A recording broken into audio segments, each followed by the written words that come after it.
Hello, J advanced എക്സാമിന്റെ അറ്റംപ്റ്റുമായി ബന്ധപ്പെട്ട് കുറച്ച് കുട്ടികൾ സുപ്രീം കോടതിയിൽ കേസ് കൊടുത്തിട്ടുണ്ടായിരുന്നു. അപ്പോൾ അതിന്റെ വിധി വന്നിട്ടുണ്ട്.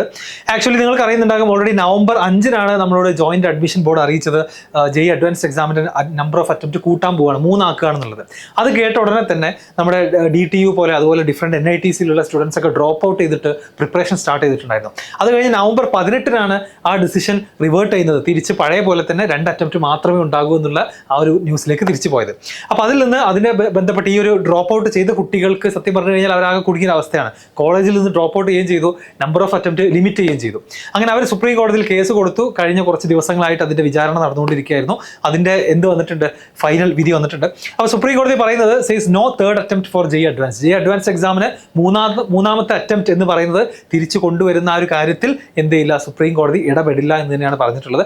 അപ്പോൾ ഇപ്പോൾ ഉള്ളതുപോലെ തന്നെ 2 അറ്റംപ്റ്റ് ജെ അഡ്വാൻസ്ഡ് എക്സാമിൽ ഉണ്ടാവുകയുള്ളൂ. എന്നാൽ ഈ ഒരു കാലയളവിൽ തന്നെ ഡ്രോപ്പ് ചെയ്ത കുട്ടികൾ, so from 3 to 2, but allowed aspirants who dropped out between November 5 and November 18. So November 5-ന് വന്ന ഈ ഒരു ന്യൂസ് കേട്ട് കോളേജിൽ നിന്നും ഡ്രോപ്പ് ഔട്ട് ചെയ്ത് പ്രിപ്പറേഷനൊക്കെ വേണ്ടി പോയ കുട്ടികളുടെ എക്സാമിന്റെ കാര്യത്തിൽ മാത്രം എന്ത് ചെയ്യും, അലൗ ചെയ്യും എന്നാണ് ന്യൂസ് വന്നിട്ടുള്ളത്.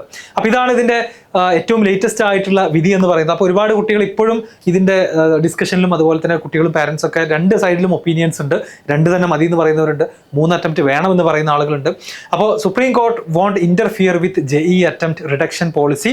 അതുപോലെ തന്നെ permits students who withdrew from courses to register for JEE എഴുതാൻ വേണ്ടി കോളേജിൽ നിന്ന് ഡ്രോപ്പ് ചെയ്ത കുട്ടികളെ അലൗ ചെയ്യും. Petitioners argued decision reversal within 13 days for arbitrary.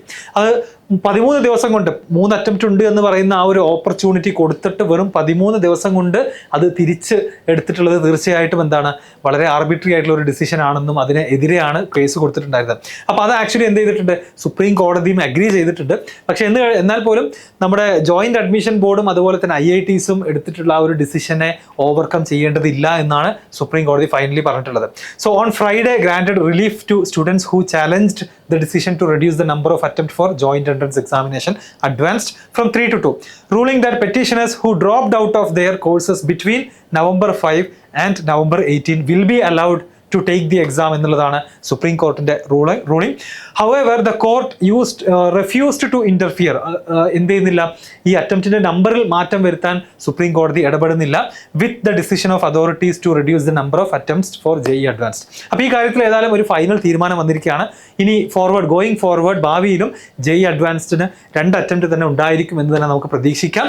എന്തായാലും ഈ ഒരു 13 ദിവസത്തിനുള്ളിൽ ഡ്രോപ്പ് ചെയ്ത് ഭാവി ആകെ തകരാറിലാകുമെന്ന് പേടിച്ച് ആശങ്കയിൽ ഉണ്ടായിരുന്ന കുട്ടികൾക്ക് ഒരു ആശംസ അല്ലെങ്കിൽ സന്തോഷ വാർത്തയാണ് സുപ്രീം കോടതിയുടെ ഭാഗത്തുനിന്ന് ഉണ്ടായിട്ടുള്ളത്. നിങ്ങളുടെ അഭിപ്രായങ്ങൾ തീർച്ചയായിട്ടും എന്ത് ചെയ്യുക, കമൻ്റായിട്ട് അറിയിക്കാം.